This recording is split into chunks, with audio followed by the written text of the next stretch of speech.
That's the way to start, isn't it? It's great. There Come you on, go. Christmas are here. Christmas songs. Do you know which song that is originally? Yes, I know the song, but it's not English originally, is it? Yeah, well, no, that's not the original version. That's the think so. Steve version. That's the Steve and Maggie version. All right, okay. Yes. That's up on YouTube. It's on Wow English TV. So if you're looking for songs to sing with your kids, then perhaps that's one they can do. One of them. We're doing it with our kindergarten class, and when you say "catch it when it wobbles," of course, everybody has a headache for the rest of the day. It's a disaster. No, they really enjoy it. Sorry, that's what I should say. They really enjoy it. They have a lot of fun, and of course, then you can't stop them from saying "catch it when it wobbles." So it's best to do it in the end of the lesson, isn't it? Yes, pretty much. Yeah, but there you go. That's one of the ones we've got. We redid Jingle Bells.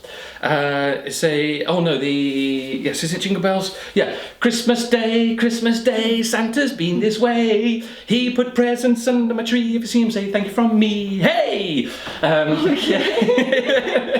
Wow, you upgrade many Christmas I carols. should torture you with these more often. Yeah, you should. Force you to watch all of them. You definitely Like should. the parents do. They're forced to watch the Steve and Maggie sketches so much.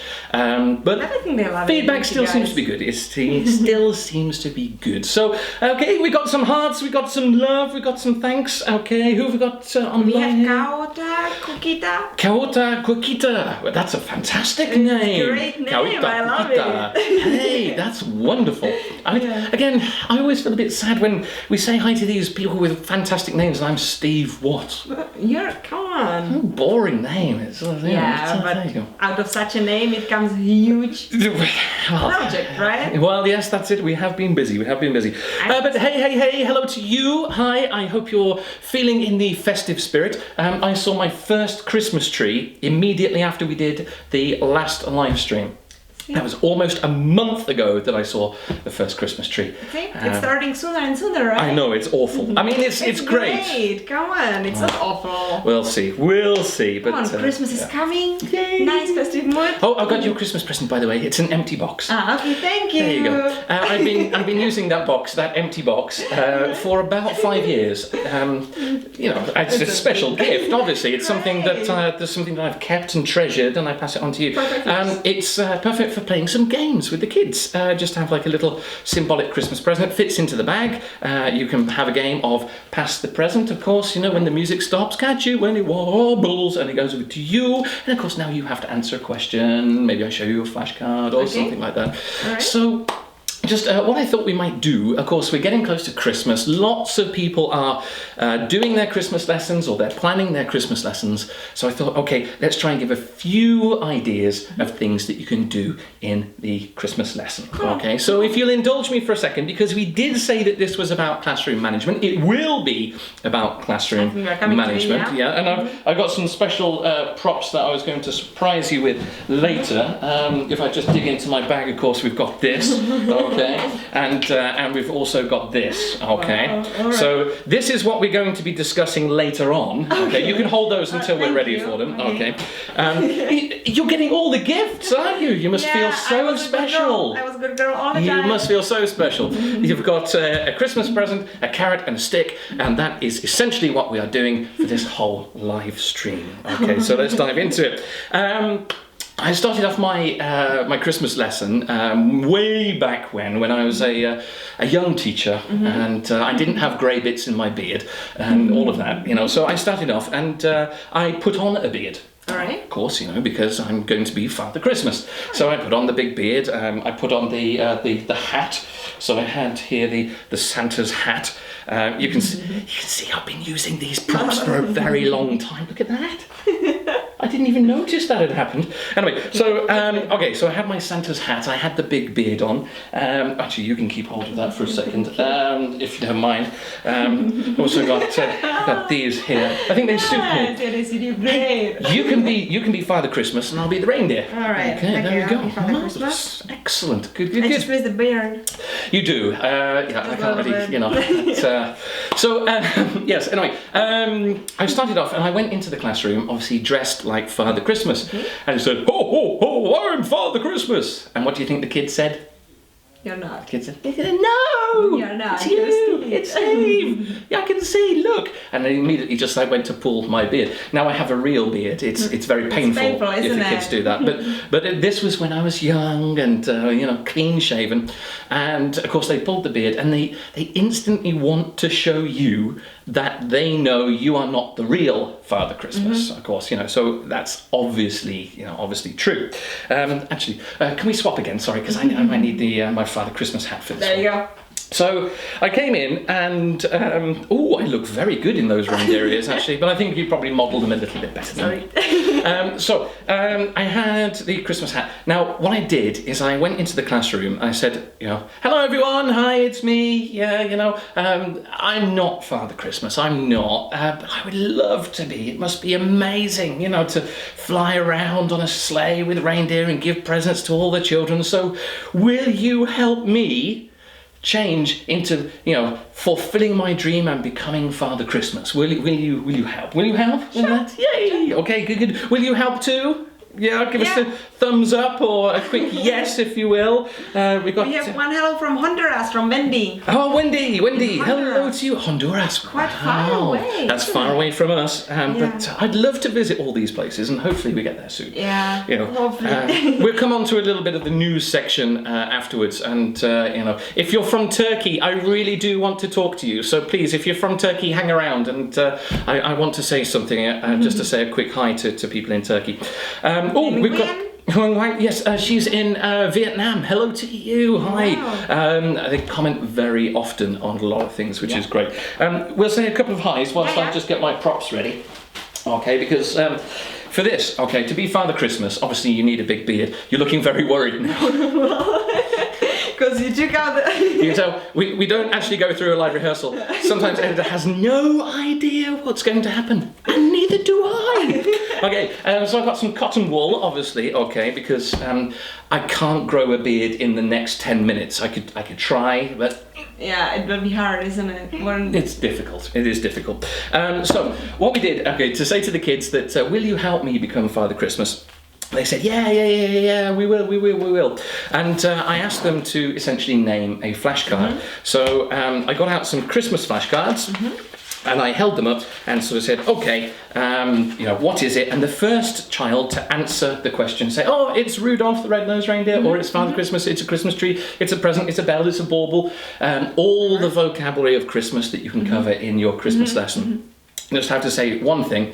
And then, of course, what happened then is if they got the answer correct, they were allowed to take just a little piece of cotton wool. So if you take a little piece of cotton wool, and we had some face cream. And what you're allowed to do is to actually dip it into the cream. You're going to need like a good blob on there, And then, of course, to help me grow a beard. So now, can you apply the and just stick it straight on? There we go. Okay, so we've got the first little piece of Father Christmas's beard. I think we need a lot more than this, though, don't we? So I'm going to ask you guys a quick question then. So, what do you love about Christmas or the winter holidays? Can you comment something that you really like? Is it Christmas presents? Is it maybe reindeer? Is it Christmas trees? Anything? Carols? Anything you like? So as soon as you comment, editor will take another piece of cotton wool, and I hope within a very short space of time, if you don't drop everything, a very short space of time, I should have a full, beautiful Santa's beard. So let's see how we do. Let's see. We have one hello from Siberia. Okay, that'll do. Okay, so that'll do for the hello from you. Okay, hi, that was Tatiana. Okay, that deserves a little piece of the beard. Marvellous. Okay, try to get it a little bit even. Let's see how we do. Okay, we've got, we just say hi as well. Savda Kurt is watching. Okay, thanks for commenting. Okay, this one's for you, Savda. Okay, this is another little piece of the beard, just especially for you. I'm just going to stick it right on. I've got a beard here. I don't need. Okay, fine, that'll do. Don't worry about that. Yeah, ginger one. You need a white one. Well, okay, fair enough. That's true. I've got to look like an authentic Father Christmas here, haven't I? Okay. Anybody else that if you comment for you, I will have an extra piece of my beard placed on. Oh yeah, so let's go back as well. We'll get a few more. Yeah, Rebecca. Hello to you, Rebecca. Thanks for watching. Okay, this piece is for you, Rebecca. This is a bit of the beard that is going on. Okay, maybe if I sit like this, it won't take quite so long. Right. I don't think that you can we'll see how we do with that. Okay, we've got Mum and Arpor. Yeah, Mum, that one for you. Thank you very much. Okay, I think it's coming. It's coming in. Okay, you just need more cream. Yeah, just slap it on. There we go.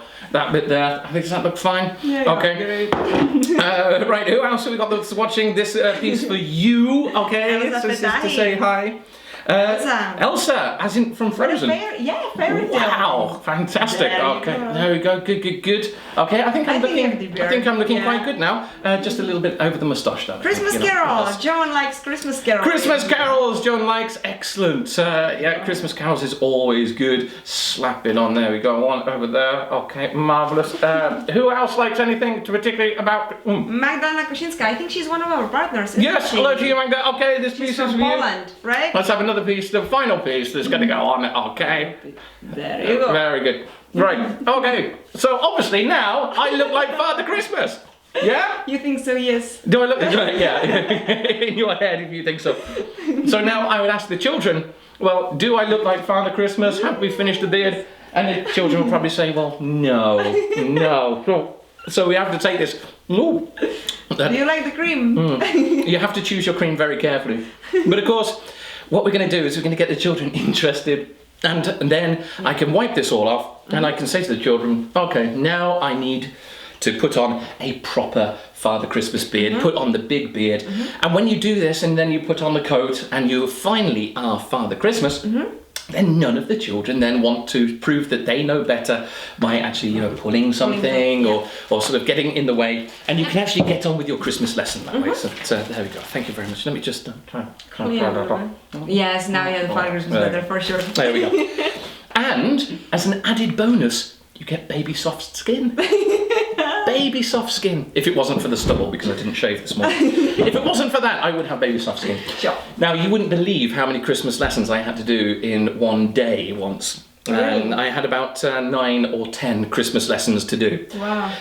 So 9 or 10 times I was covered in this cream. Wow. Okay. But of course, doing something like that, it's going to get the children interested, going to get them looking and watching and involved in the class. And that will help with the classroom control and discipline, of course. Right. So one of the things that to tie it into all the rest is that having lots and lots of activities ready, really planning and making sure you know what you can do next. Some quick activities also that take almost no preparation. Yeah.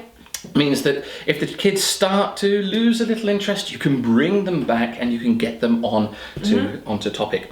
So that one was what I call the intro beard. All right. Okay, the intro beard, so that you can at least get your Father Christmas costume on. You can have a bit of fun with it, and then you can continue with your lesson. And then, of course, Father Christmas brings out his Christmas presents. Okay, so I've got my Christmas present here. And have you played What's the Time, Mr. Wolf? Yeah, where the children line up at the back. Yeah. You turn your back and you say, "What's the time, Mr. Wolf?" You say, "It's 2 o'clock." It's 2 o'clock.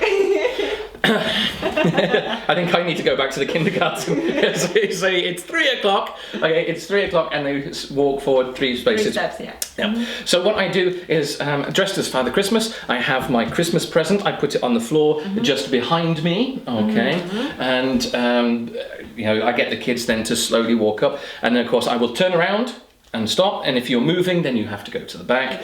If not, then you can continue to step forwards, and you are trying to get the Christmas present off Father Christmas. Right. So there you go. So that's one thing that you can do with that. One of the games. Okay, so that's another game that we've ticked off. The next one is called Santa, and that was I don't call that one What's the Time, Mr. Wolf. Yeah. Unless you have a wolf's costume and you put a Santa costume over, that would get too complicated. Yeah, I think so. You said a little preparation, right? Absolutely, a little preparation. You'll be sewing a costume forever. There's that game. You are dressed as a reindeer, okay, and I'm Father Christmas. Yeah. And of course, you're a very naughty reindeer. You keep on running off, and I have to round you back up again so that we're ready to, put in front of my sleigh and take me off as I go and deliver the presents to the boys and girls. So we can have a game of reindeer Roundup. Okay, so the children are the reindeer. Okay. I'm Father Christmas, and we can play this one of two ways. Either we can have all the children at the back of the classroom, All right. and they have to get to the other side of the classroom without me catching them, or perhaps just like tapping them on the shoulder. If I tap them on the shoulder, then you are now with Team Santa, and you help me to get the rest of the others. Yeah. It's a common game. We play it many times, but that's one way that you can do it. The other way you can do it, of course, is that the reindeer are running around. And Father Christmas is just trying to catch one of the reindeers. If I tap you, then you have to stop. You're not allowed to move, but you can just stand with your legs slightly open, and the other reindeer, of course, try to go through your legs, which release you from being stuck in the mud. That's the name of this game, traditionally, Stuck in the Mud. And of course, Father Christmas has to try to catch all of the reindeer so that everybody is standing still. Sure. And these could be fun games that you can play. You would need quite a large room, I think. Sure. But just to let off a bit of steam, to have a bit of fun in your Christmas lesson, perhaps that's one way to do it. I can smell cream. Yeah, it is there. Yes. Just one thing, someone is writing to us, Omar, that he's got a few questions about classroom management. Just Excellent. hold on. Yes, We're coming to it. We're coming to it. We're going to come to a lot more things about classroom management very soon. But if we don't get to your questions specifically, I do try to answer individual questions on our T for Teachers sort of mini series that we put together. That is on Facebook, and it's also collected together on the What's English YouTube channel. What's English, all one word. It takes my name, Steve Watts, WATTS English, not What is English. So you'll see that there. We seem to be doing quite well on that channel because they gave us a silver button. It arrived! Oh, it's here. Great. That's my Christmas present. That was from YouTube to me. So that was where we put our hints and tips about teaching. Answer these questions. We have the game bank that Michelle is working on. That's also in there as well. So good. I'm going to do one more little Christmas thing for you. Cool. A sitting down one. Okay. All right. Because we've had, catch the reindeer, run around and, catch all those naughty reindeer. This one is a city down one. And for this, all you need is just a piece of paper. Green is best, but it doesn't have to be. So here's one for you. Thank you. And this is one for me. And of course, here's one for you guys. Okay, there we go. Okay, good. Have you got your paper? Excellent. Good catch. Well done. So now all we have to do is you take this piece of paper and we're going to make a Christmas tree.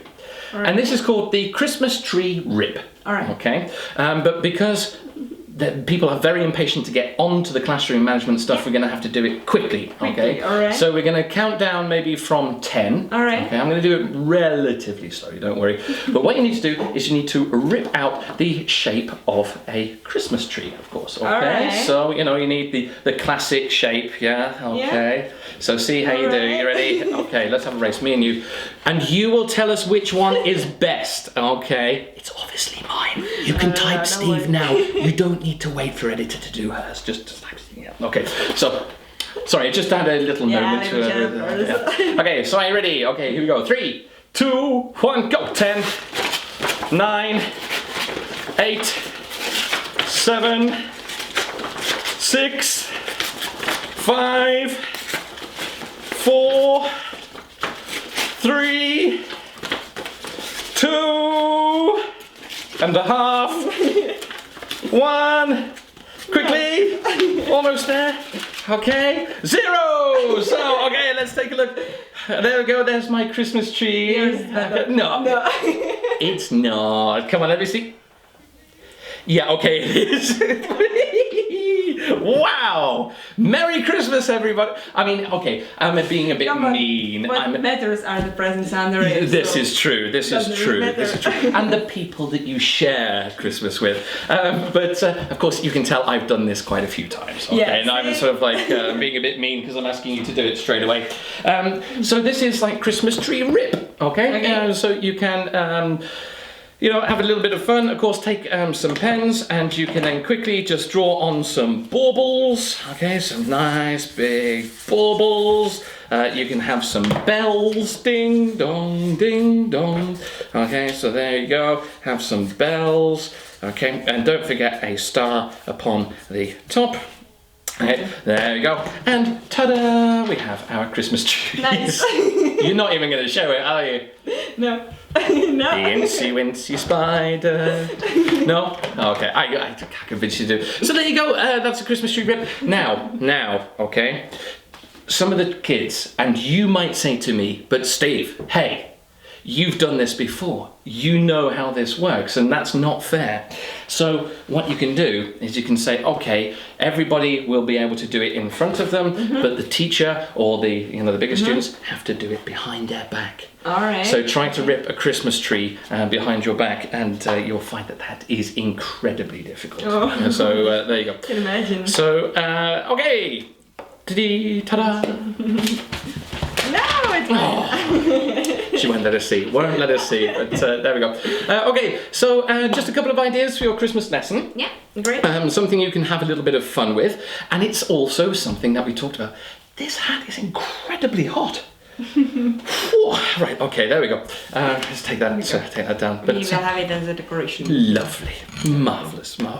Okay, so we also have a couple of different activities that are changing the dynamic, changing the energy levels of the class. So the reindeer catch, we're running around, we're getting some of that energy out. In the Christmas tree rip, we're taking a little bit of time just to sit down, maybe rip. You can give them much longer than 10 seconds, obviously, to actually try to rip something, and then decorate it afterwards, and then put it up, and then they can look at all the Christmas trees, and they can just give a mark on a piece of paper. So you can have one Christmas tree here, stick it on a piece of paper, put it up, put them all around the room, and all the children that think this is the one that I really like, they just give it a mark, so that you can have this. And that's a little bit more of a sit-down activity. And it's what we looked at a little bit last time. All right. 2 months ago. Yeah, it was, yeah. 2 months ago, this is in the October live stream. We talked about planning. We talked about planning to succeed. You don't have to pronounce it like that. Planning to succeed, which is where we were talking about at the planning stage, is where you can combat a lot of the problems that you might have that could develop into something where you need to stop the lesson and you actually need to give a little bit of discipline to the children. So just to quickly recap, you can test me. I'll cover this up. Okay. All right. See how many of these I can get right. Okay. How many? And test for you guys as well. How many we can remember? You remember, right? Okay. You saw. Maybe. One thing that we were looking at was basically planning to counter all of the different things that can happen in the classroom. It could be too hot, could be too cold, could be before lunch, could be after lunch, could be before physical education, could be last thing on a Friday. The children could be sitting too close together, they could be sitting too far apart, the room could be too big, could be too small. There's lots and lots of different variables. So in your lesson plan, when you know the classroom as well, think about how these games will work. If the kids are two on top of each other, that could cause a few problems. So think about all of these things. We talked about different learner types. Yeah, different learner types. That of course you need to be thinking. If you have a real problem child in your class, do try to take the time to look at that person individually and thinking, what am I doing in my lesson that actually helps or doesn't help this particular child? But of course, you still have a collection of individuals to teach. The energy levels, that one.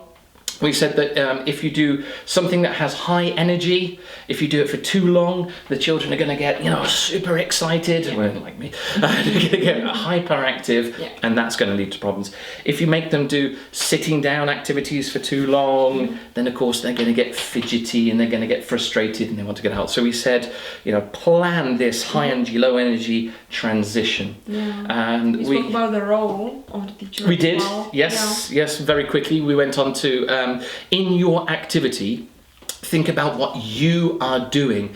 Are you participating in the game? Are you facilitating them finding some knowledge? Are you just monitoring? What role are you playing in the activities? I'm going to have to cheat and take a little look at the... Sure, it was the bank of transitional activities, right? Yes. What can you do? And this is key. And it's going to be something that we come on to specifically when we look at in-class techniques. It's that having lots of little quick activities that you can go to that you think, okay, well, you know, it's kind of winding down this activity and I'm losing a couple of the children, so I'm going to move quickly into something else that helps me then to transition into the next activity. So do sort of think about these sort of Then things. also the plan for early finishers. Yes, and I'm not sure if we got we meant to talk about it. I think we got to it. Didn't Did we get to it? I think so.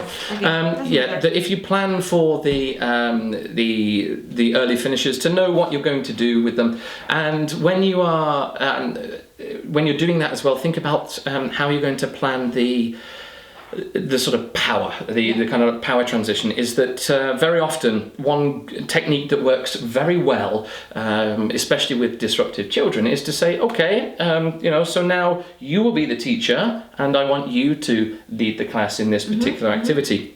But you do need to plan this, and you need to think about which activities in which this will work and which ones it won't work. Because of course sometimes, you know, you can't just say, okay, well now you're the teacher, so, well, I don't know what to do. What do you want? Yeah. So it's a fantastic technique, but it takes a little bit of preparation. So what you can do in your planning stage is just put a little asterisk here to say, okay, well at this point, I can give a little bit of the authority to one of the children, maybe as a reward to say you've been very good, so you can now be the teacher.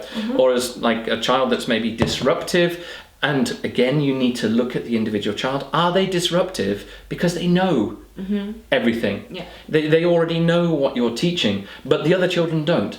So there you can say, okay, you know, well, you know, you're being a little bit difficult, but I can see it's because, you know it and you're ready to move on, so now you will be the teacher.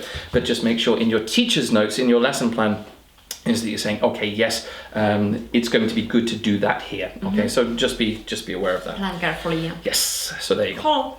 So all of this was basically just a little bit about what you can do before you even walk into the classroom. And one of the big things, of course, and it's difficult to do, is to approach every lesson, even with the nightmare class. We've all had the nightmare class. But when you walk into that class, is to still sort of say, okay, that was last week, this week, I'm still, and still go in that sort of like positive, that this is going to work, that, I've planned for a few of the problems, but we are going to sort of like dive into it. It's kind of preventing it. Yeah. And I want to continue the theme of preventing problems before they actually crop up by taking a look at a section which is basically that prevention is better than cure. Yeah. And, we don't know everything. Nobody does. No, and if you have, of course, an activity, a game, an idea, a comment or a suggestion that has worked in your classroom, please do put it in the comment section below.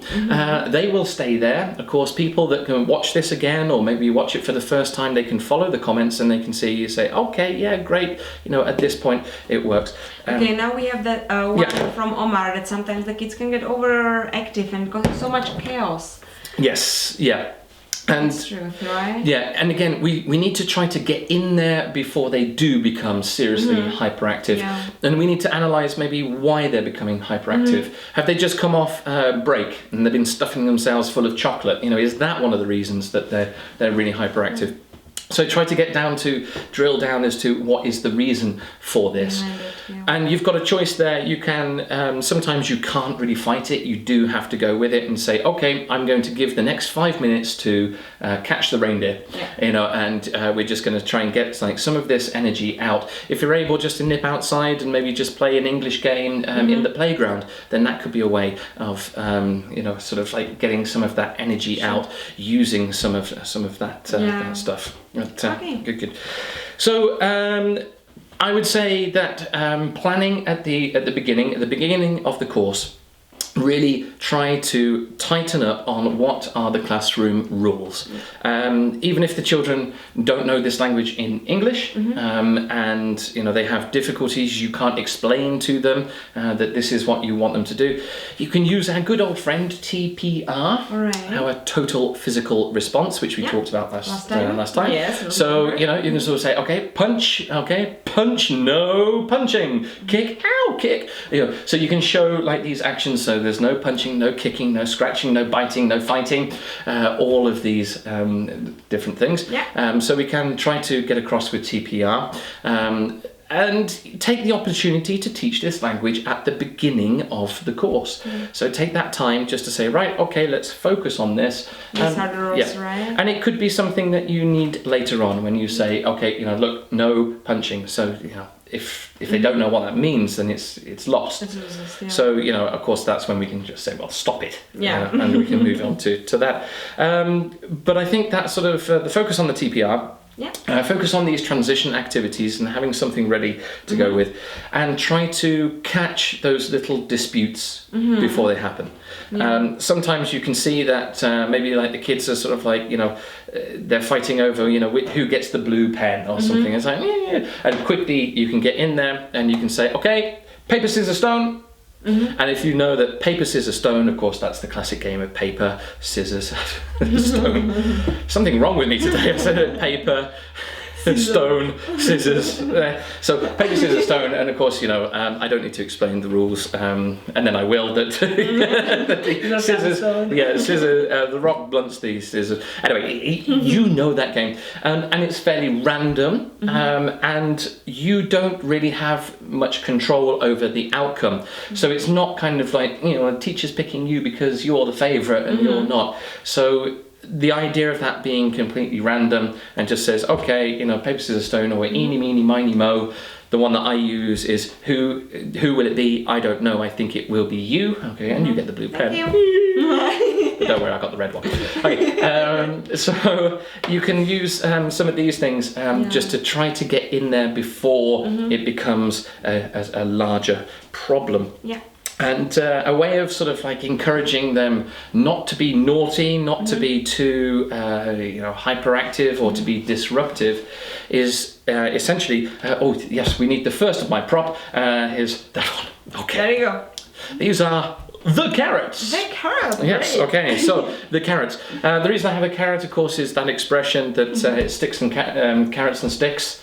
Do you know the one? No? I don't think so. Okay, so you must be very confused at the moment. It's like, why is he holding a carrot? The carrot is essentially something that the horse really likes, and of course, wants to. You put the carrot in front of the horse, and the carrot, and the horse wants to follow the carrot. So what we're talking about here is some things that we can do to encourage positive behaviour, to give them a reward, essentially. So that's what I was going for, that the carrot is a reward for the horse.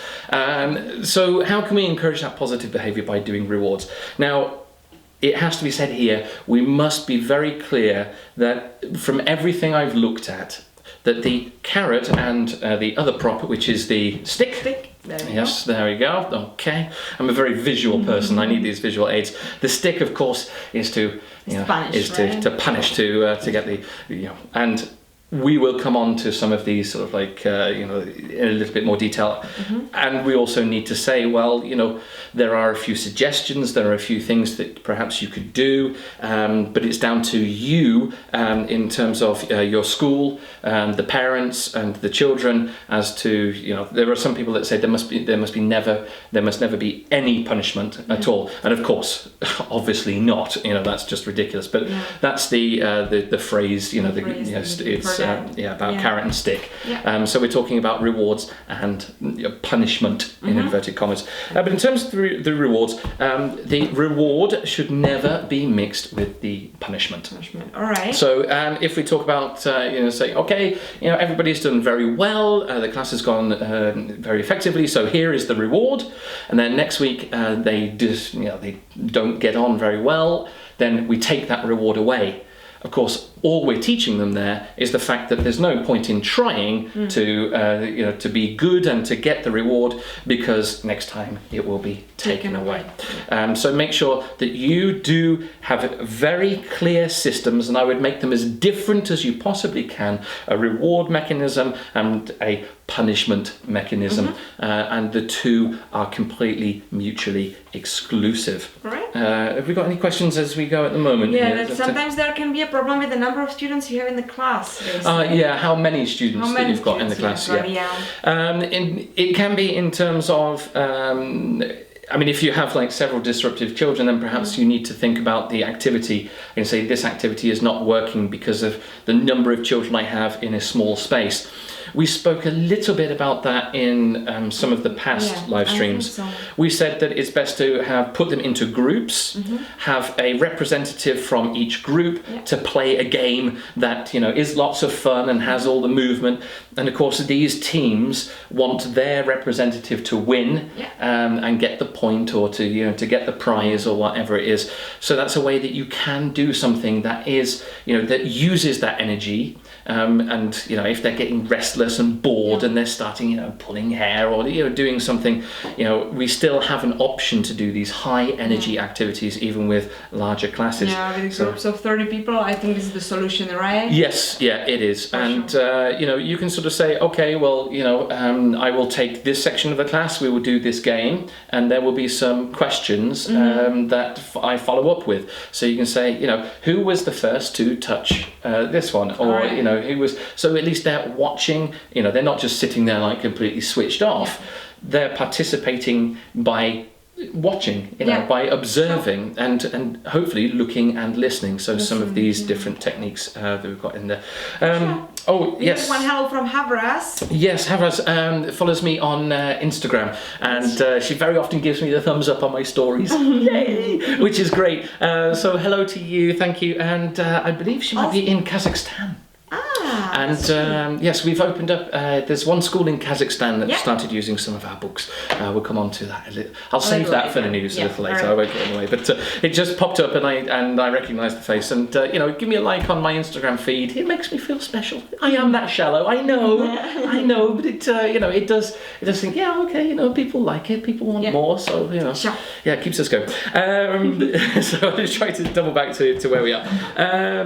So as we said, the rewards and punishment should be completely separate, and they should be these rewards, perhaps if they're working towards maybe a prize or maybe to watch like a video, it needs to be something that is short term.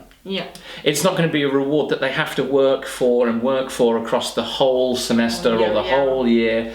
And of course, the smaller kids, you're going to need to have a reward, maybe at the end of the week or something like that, or maybe at the end of the lesson. And a reward can just be a high five. It doesn't have to be, something physical, amazing, or it doesn't have to be a real carrot or a real sort of. I'm not sure that the carrot will be rewarded. Not really. Kids go, I won a carrot. But mums and dads would be happy, sort of like, you get home and there you go, you've got a carrot, got a carrot in your salad. I get the feeling we're going off topic. Okay, so I'll try and come back. All right. So when you're setting up a reward scheme, and don't have something that maybe has 20 or 30 stages to get to. It's going to be too long. And I would make it circular. Circular. Circular. Yes, what sort of word circular. is that? Yes, it's the circle of life. I'm off topic again. I'm on the Lion King now. Right, okay. Make it circular. In that, of course, if you have all the children, and perhaps I'll use the example of Michelle's star chart, which I'll grab up here.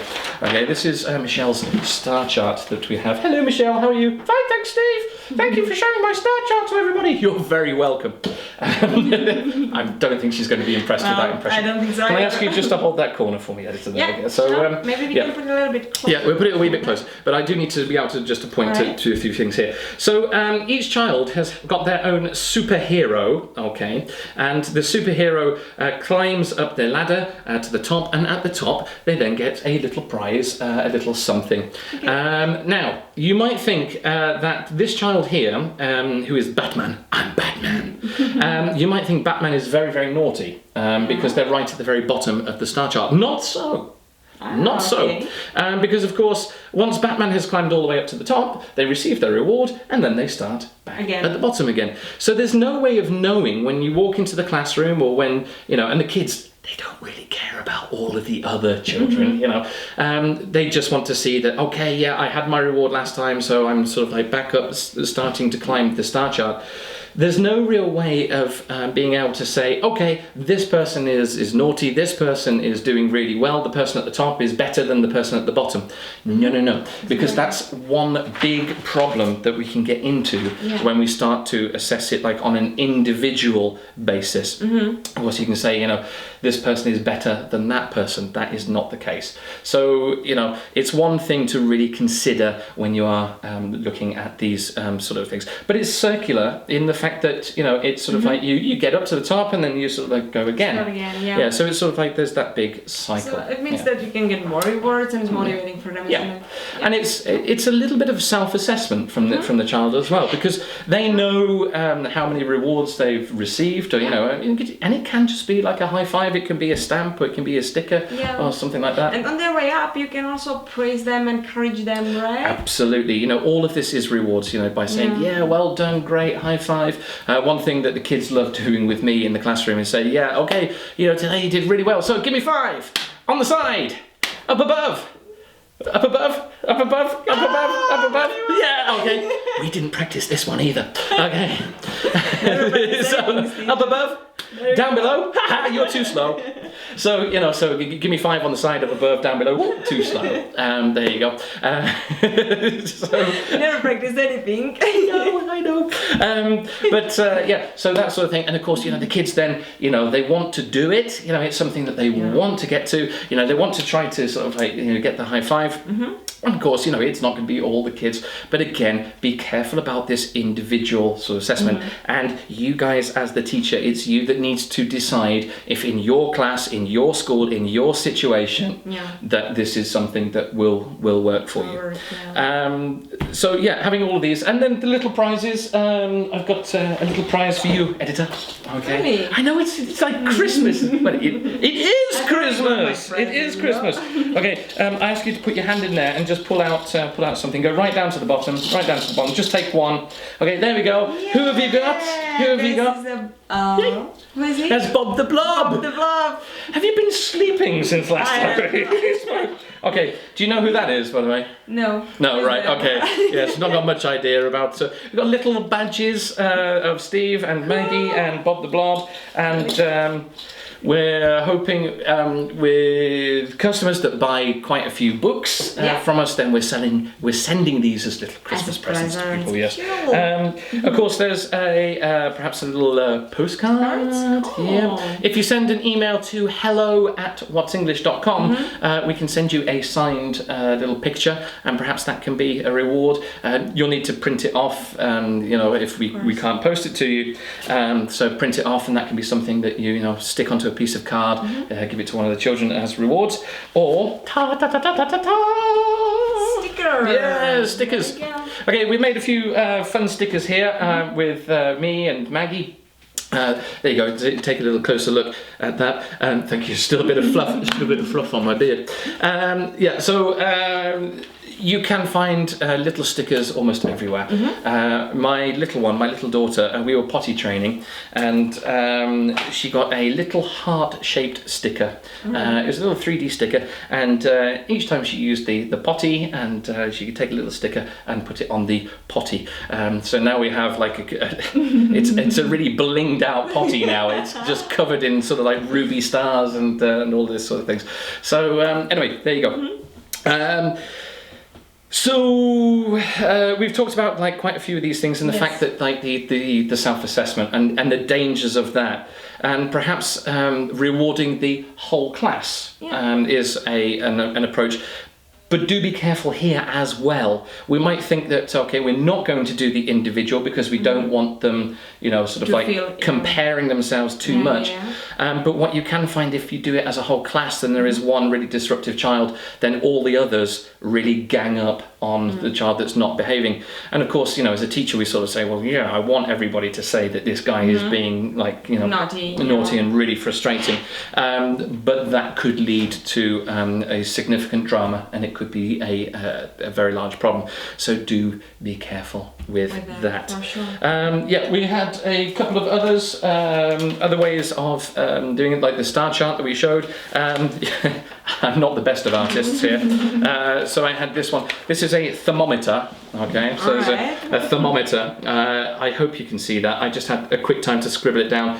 And, if you're doing well, it's like, here, like, come on, okay. And you get to fill in a bit more of the thermometer. It goes, yeah, great, super, fantastic, amazing. And if you get all the way to the top of the thermometer, then the whole class have a reward, which could be perhaps, watching one of their favourite Steve and Maggie YouTube clips.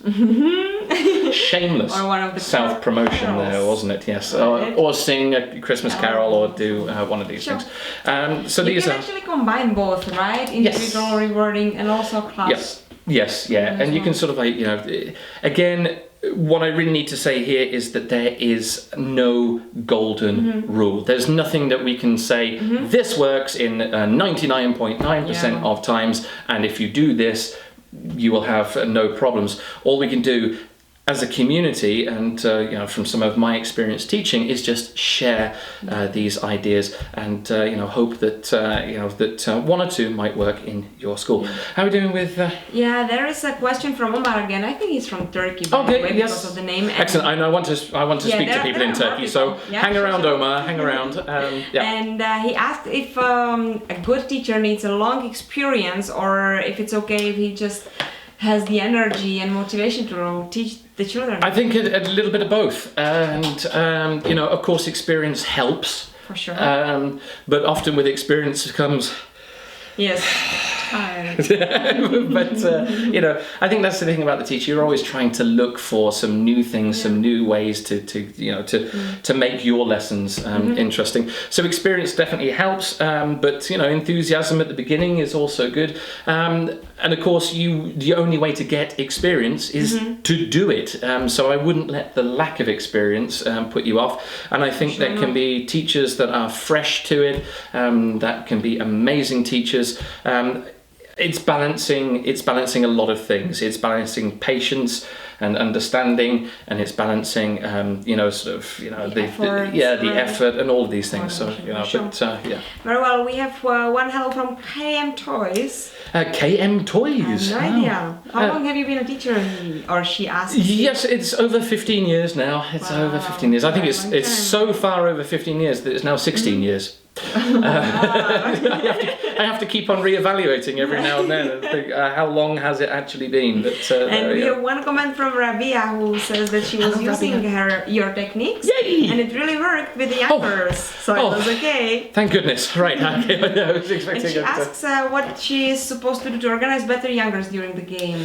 Yes. To lead them through the game, to organize. Yeah, I would say really stage it and take the time at the beginning when you're starting an activity. And remember, the first time you do it, it will be terrible. It'll be a mess, yeah. It'll be a mess. Second time you do it, they might start to get a little bit of the idea. Third, fourth, fifth time, it'll be much better. So just because an activity doesn't work immediately, it doesn't mean to never do it again.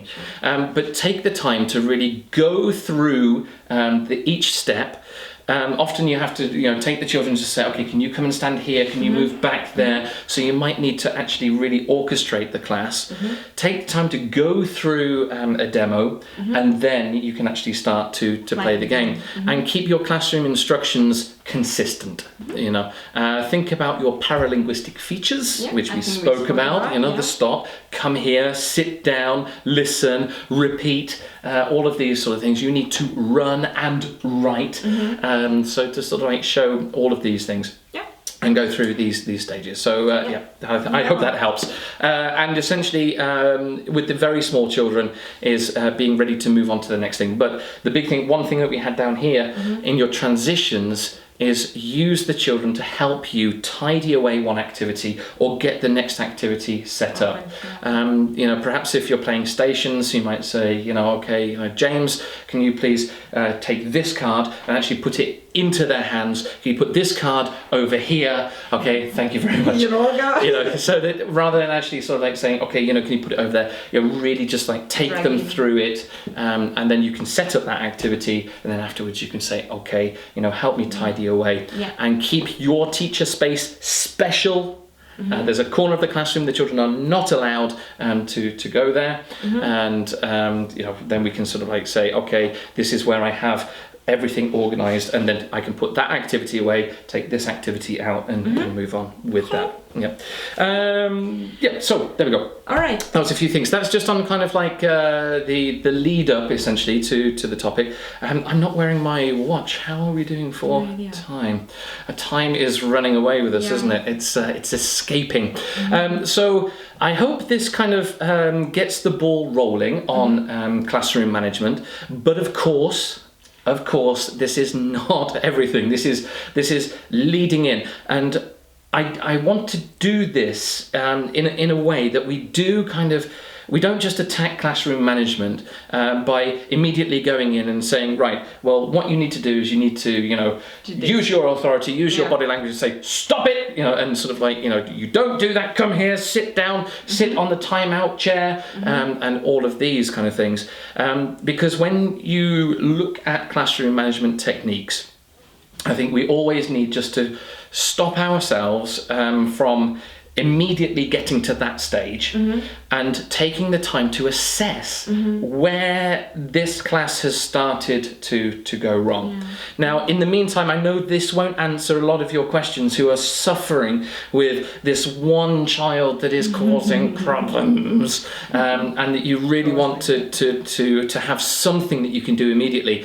Then I've tried to answer this question a couple of times with a few different techniques. Again, no golden rule, but I've tried to give a few in our T for Teachers series. It is on Facebook, but if you go to YouTube, if you go to the What's English channel on YouTube, then that's where you will see 5 or 6 of these T for Teachers, and you can sit down, you can watch, and you can go through a couple of these.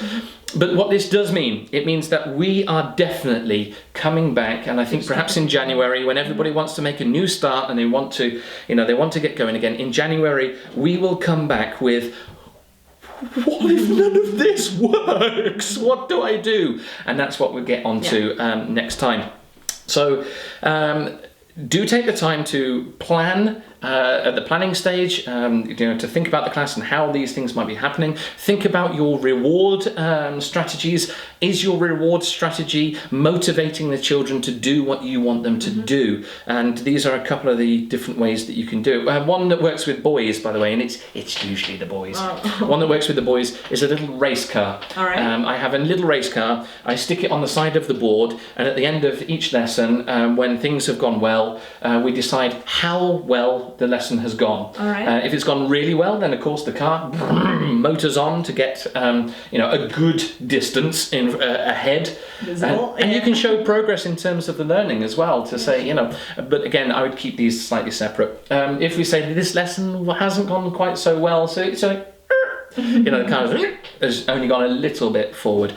So, that's a metaphor for you. So there's self-assessment in terms of the whole class, in terms of you. You can say, this is how much, we've progressed. And the little car goes across the board as we progress. These different things here. I had 2 more things I wanted to show you about Christmas, and I forgot. Can I do them now? Sure. Do you want to see? I don't think they want to see any more Christmas things. I think they do. I think they're bored. Tips for games. They want to go home. Give us some Christmas activities. Sure. Oh, okay, so a Christmas activity with all your scrap paper. Okay, you can take all of your scrap paper. Oh, look! With the children, you can rip all of these little bits of paper and you can stick them down here to make Father Christmas's little beard. There he is. Okay, so that's a nice way to use some scrap paper, make a 3D activity there. Some stuff with the scrap paper. And, this one's quite nice. Ta-da! Yeah. Because we've got Rudolph the Red-Nosed Reindeer. But of course, These antlers are slightly unusual. A little bit. Yeah, it's because it's the children's hands. So of course the children cut out their hands, they can stick it on top of their reindeer and have a nice big glittery nose, so that you will find glitter absolutely everywhere until it's time to celebrate Easter. It gets everywhere, this stuff, you know, so there you go. They do. And the last thing that you can of course do with your scrap paper, the last thing you can do is you can collect all of your scrap paper, and then what you have in here are snowballs, and you can have a snowball fight. Okay, so they can have a class snowball fight. Yeah. So take care. I hope you have a fantastic Christmas. Okay, please do like and share this video. It really helps, and you can have a snowball fight. Okay, we didn't get them. So until the next time, thank you so much for watching. We will be looking at what to do if all of these things don't work. Take care, and we'll see you next time. I wanted to mention an announcement about Turkey. Oh yes, I did, all the way through. Okay, we have so many requests. You're waiting for it, right? I just wanted to have a snowball fight. We have so many requests from Turkey about books and materials, and maybe to do a show in Turkey or come to Turkey. And we really want to, but we need somebody in Turkey that can perhaps become a franchise partner, a business partner in some way, a distributor, so that we can send a large pile of books. And I think it would be fantastic. We got teachers all across Turkey that basically is saying, you know, wonderful, where can we get the books from? And until we have somebody actually in Turkey, which is, you know, we're able to send everybody there, and they can distribute, they can maybe, you know, offer courses and lessons, then, you know, it would be great if we could do. And then we can have a snowball fight in Turkey. I don't think they have snowball fights in Turkey very often. Well, Up in the not mountains. very often. Maybe in the mountains. There we go. So thank you so much. Do take care. Till next Bye. time. Merry Christmas, everybody. See you soon. Yay! Bye.